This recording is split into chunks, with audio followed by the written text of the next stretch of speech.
தன் காதல் மனைவியான உஷா அவர்களின் பெயரை வைத்து டி ராஜேந்தர் எடுத்த திரைப்படம் தான் உயிருள்ளவரை உஷா.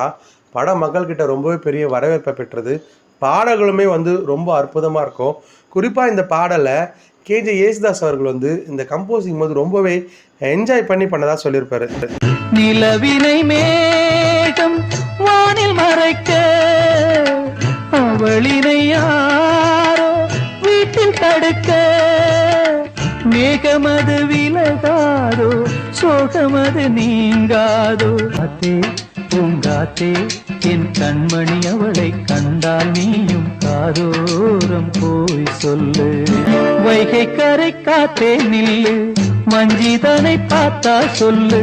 மன்னன் மனம் வாடுதென்று மங்கை தனை தேடுதென்று காத்தே பூங்காத்தே என் கண்மணி அவளை கண்டால் நீயும் காதோரம் போய் சொல்லு.